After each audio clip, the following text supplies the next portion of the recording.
మాజీ మంత్రి కారుమూరికి కేంద్ర మంత్రి వార్నింగ్ ఇచ్చారు. కారుమూరి త్వరలోనే జైలుకు వెళుతున్నావు అంటూ కేంద్ర మంత్రి కారుమూరికి వార్నింగ్ ఇచ్చారు. నోరు మూసుకుని ఇంట్లో కూర్చో అంటూ శ్రీనివాస్ వర్మ ఈ వార్నింగ్లో చెప్పారు. నరికేస్తాం చంపేస్తామని మాట్లాడితే నాలుక కోస్తామంటూ శ్రీనివాస్ వర్మ గట్టి వార్నింగ్ ఇచ్చారు. కూటమి నేతల జోలికి వస్తే చేతులు నరికేస్తామంటూ శ్రీనివాస్ వర్మ ఘాటుగానే మాట్లాడారు. వారం రోజుల క్రితం కారుమూరి కొన్ని వ్యాఖ్యలు చేశారు. ఆ వ్యాఖ్యలు అందులో నరికేస్తాం, గుంటూరు అవతల వారిని నరికేస్తాం, గుంటూరు యువతల వారిని నరికేస్తాం, మిగిలిన వారిని తరిమేస్తామంటూ కారుమూరి కొన్ని వివాదాస్పద వ్యాఖ్యలు చేశారు. దీనిపై కూటమి నేతలు చాలా సీరియస్ అయ్యారు. ఇటు శ్రీనివాస్ వర్మ కూడా చాలా సీరియస్గా రియాక్ట్ అయ్యారు. నరికేస్తాం చంపేస్తామంటే నాలుక కోసేస్తామంటూ శ్రీనివాస్ వర్మ కారుమూరికి ఘాటు రిప్లై ఇచ్చారు. ఒకసారి శ్రీనివాస్ వర్మ ఏం మాట్లాడారో చూద్దాం. ఇవాళ చెప్తున్నాడు మేము అధికారంలోకి వస్తాం, కూటమి పార్టీకి చెందినటువంటి నాయకుల్ని నరుకుతాం, పరిగెట్టిస్తాం, ఇళ్లలోంచి లాగి తన్నుతాం అనేటువంటి మాటలు మాట్లాడాడు కారుమూరి నాగేశ్వరరావు. నిన్న కాకమున్నా ఇళ్లలోంచి బయటికి లాగి తన్నుతాడంట, నరుకుతాడంట. అదేదో గుంటూరు అవతల నుంచి ఒకలా చేస్తాడంట, గుంటూరు యువతల నుండి ఒకలా చేస్తాడంట. ఈ ఎర్రిపప్ప టీడీఆర్ నిధుల పేరుతో పెద్ద ఎత్తున తణుకు మున్సిపాలిటీలో 100 కోట్లు దుర్వినియోగం చేసినటువంటి వ్యక్తి. అవినీతికి మారిపోయారు ఈ ఎర్రిపప్ప. మనం సమన్వయంతో పోవాలి అనుకుంటే మనల్ని రెచ్చగొడుతూ ఏదో 100 మంది కార్యకర్తలు ఉన్నారు కదా మీటింగ్ లో, ఏదో మాట్లాడితే చప్పట్లు కొడతారంటే నాలుగు కోసేస్తామనేటువంటి సంగతి ఇవాళ ఎర్రిపప్పకి చెప్తున్నాయి. మనకి కలుపుకు వెళ్ళిపోయినటువంటి మనకి సంస్కారం ఉంది. వైసీపీ నాయకులకి సంస్కారం అనే దానికి అర్థం లేదు. ఈ కారుమూరికి కానీ ఉన్నటువంటి కొడాలి నానికి కానీ, ఆడెవడో పేరునికి ఇస్తున్న పేరు నానికి కానీ, ఆడెవడో నెల్లూరులో అనిల్ కుమార్ యాదవ్ అని ఉంటాడు వాడు, ఇక్కడ అంబటి రాంబాబు గారు, సేమ్ బూతుల్లో ఉంటారు. ఒక్కొక్కరు మనుషులు రక్తం తాగేసారు అనిపిస్తుంది వీళ్ళని చూస్తే. ఇంకోటి ఆడ ఉన్నాడు, ఆడు చదువుకుని డాక్టర్ సీదిరి అప్పుడురాజు, ఆడు పశువుల డాక్టరు, మీరు చదువుకున్నాడు.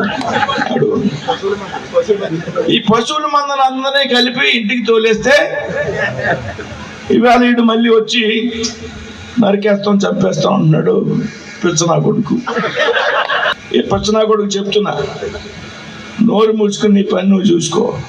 టీడీఆర్ కుంభకోణం నువ్వు అతి కొద్ది రోజుల్లో నువ్వు జైలుకి వెళ్ళిపోవడం కానీ,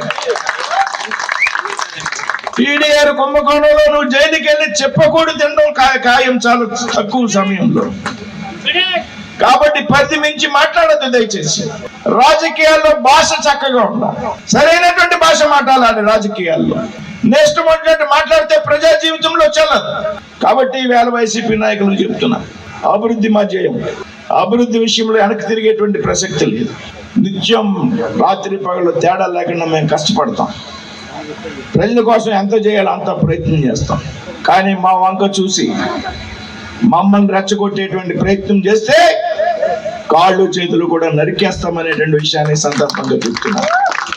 నేను కూడా మాట్లాడుతున్నాను. ఇది తప్పు ఒప్పో కానీ నువ్వే కనుక మనల్ని చంపాలి నరికేస్తాం అనేటువంటి ప్రయత్నం చేస్తే నీకు కాళ్ళు చేతులు లేకుండా, నీకు చంపడానికి కత్తి పట్టుకోవడానికి అవకాశం లేక, నడవడానికి కాళ్ళు లేకుండా అవకాశం లేకుండా నీకు ఏ విధంగా బుద్ధి చెప్పాలో అనేటువంటి మాకు విషయం తెలుసు.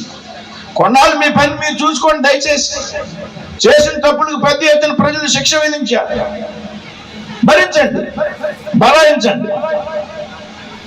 అన్నీ మూసుకుని ఇంట్లో కూర్చొని టైంకి తిని పడుకోండి.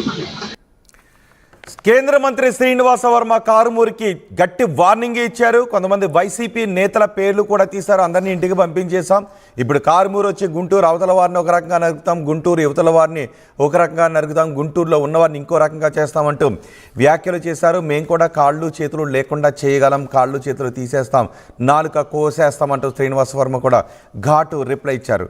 ఇప్పుడు దీనిపై కూడా రాజకీయంగా విమర్శలు వ్యక్తమవుతున్నాయి. ఇటు వైసీపీ నాయకులు కూడా కేంద్ర మంత్రి వ్యాఖ్యలపై విమర్శలు వ్యక్తం చేస్తున్నారు. దీనిపై పూర్తి సమాచారం అందించడానికి మా ప్రతినిధి మనోజ్ మనకు అందుబాటులో ఉన్నారు. మనోజ్, కేంద్ర మంత్రి చేసిన వ్యాఖ్యలపై వైసీపీ నేతల రియాక్షన్స్ ఏంటి? గత కొన్ని రోజులుగా కారుమూరి వర్సెస్ కూటమి నాయకులుగా ఈ వివాదం అయితే కొనసాగుతుంది. కారుమూరి ఎక్కడికి వెళ్ళినప్పటికీ కూడా కొన్ని విమర్శలు అయితే ఘాటు విమర్శలు అయితే కూటమి ప్రభుత్వంపై చేస్తున్నారు. ఈ నేపథ్యంలో గత కొన్ని రోజుల క్రితం ఏలూరు జిల్లాలో కారుమూరి కూటమి నాయకులపై కూటమి ప్రభుత్వంపై కూడా పలు ఆరోపణలు చేశారు. అనంతరం కొన్ని ఘాటైన వ్యాఖ్యలు కూడా చేశారు. అనంతరం ఆయన చేసిన కొన్ని రోజులకే నరసాపురం జనసేన ఎమ్మెల్యే కూడా ఈ కారుమూరికి ఘాటైన ధీటుగా ఆయన జవాబిచ్చారు. ఇప్పుడు మరొకసారి కేంద్ర మంత్రి శ్రీనివాస్ వర్మ ఎవరైతే ఉన్నారో బీజేపీకి సంబంధించిన నరసాపురం ఎంపీ కేంద్ర మంత్రి శ్రీనివాస్ వర్మ కూడా కారుమూరికి కౌంటర్ ఇచ్చారు. కారుమూరి కూటమి నాయకుల జోలికొస్తే సహించేది లేదు, ఎర్రిపప్ప అంటూ కూడా ఆయన్ని సంబోధించిన పరిస్థితి.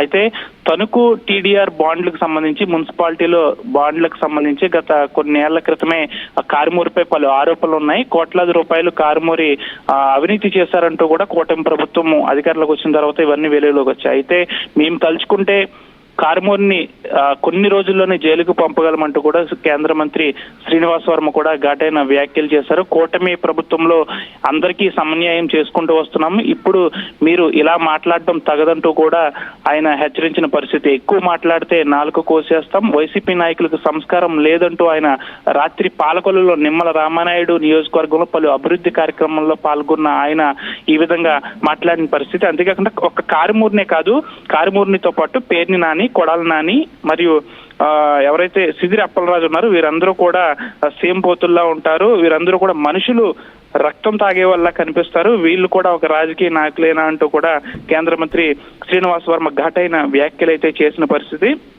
గత కొన్ని రోజులుగా వైసీపీకి సంబంధించి రాష్ట్ర వ్యాప్తంగా నాయకులందరూ కూడా సైలెంట్ అయిన పరిస్థితి. అయినప్పటికీ కూడా పశ్చిమ గోదావరి జిల్లాలో ఒక వైసీపీకి సంబంధించి ఏమైనా వాయిస్ వినాలంటే గనక కారుమూరి ఒక్కరి మాత్రమే ఈ మధ్య కూటమి నాయకులకు కౌంటర్ ఇస్తున్న పరిస్థితి. అదే నేపథ్యంలో గత కొన్ని రోజుల క్రితమే కారుమూరి వర్సెస్ ఆర్మిలి రాధాకృష్ణ తణుకు ఎమ్మెల్యే ఎవరైతే ఉన్నారో తనకి ఇద్దరికి మధ్య కాస్త వారైతే నడిచింది. అత్తిలి మండలానికి సంబంధించి ఒక ఎంపీపీ ఎలక్షన్ లో మాకు బలం ఉన్నప్పటికీ కూడా ఆర్మిలి రాధాకృష్ణ టీడీపీ ఎమ్మెల్యే ఎవరైతే ఉన్నారో తనకు తాను ఆ ఎంపీపీలని ఓటింగ్ వేయకుండా తమ మనుషులు అడ్డుకున్నారంటూ కూడా కారుమూరి పలు ఆరోపణలు అయితే చేసిన పరిస్థితి. అప్పటి నుంచి కూడా కారుమూరి వర్సెస్ కూటమి నాయకులు జిల్లాలో ఈ విధంగా వివాదం అయితే నడుస్తుంది. గతంలో కారుమూరి కొంతమంది రైతులను ఎర్రిపప్ప అని దూషించడంతో అదే ఇప్పుడు డైలాగ్ ను కూటమి నాయకులు ఎవరైతే ఉన్నారో వారందరూ కూడా ఎర్రిపప్ప నువ్వు జాగ్రత్తగా మూసుకుని కూర్చో అంటూ కూడా కారుమూరిని సంబోధిస్తున్న పరిస్థితి. అయితే ఈ వివాదం గత రాత్రి 9:30 ప్రాంతంలో జరిగింది. ఇప్పటికీ వైసీపీ నాయకులు అయితే ఎక్కడ రియాక్షన్ అయితే ఇవ్వలేని పరిస్థితి. ఈ రోజు ఏమైనా వైసీపీ నాయకులు దీనిపై ఏమైనా స్పందిస్తారో లేదో చూడాలి. పూర్తిగా అయితే కూటమి నాయకులు జోలికి వస్తే సహించేది లేదంటూ కూడా కేంద్ర మంత్రి భూపతిరాజు శ్రీనివాస్ వర్మ అయితే ఘాటైన హెచ్చరికనైతే జారీ చేశారు కారుమూరికి. ఒక కారుమూరికే కాదు వైసీపీలో ఉన్న నాయకులందరికీ కూడా మూసుకుని ఇంట్లో కూర్చోండి, కొన్నాళ్ళు మేము అభివృద్ధి ధ్యేయంగా కూటమి ప్రభుత్వం పనిచేస్తుందంటూ కూడా కారుమూరికి హెచ్చరించిన పరిస్థితి. అయితే కేంద్ర మంత్రి శ్రీనివాస్ వర్మ వ్యాఖ్యలకు వైసీపీ నాయకులు ఈ రోజు మనకు కౌంటర్ ఇస్తారా లేకపోతే ఈ విధంగానే వివాదం కొనసాగుతుందనేది అయితే వేచి చూడాల్సిన పరిస్థితి.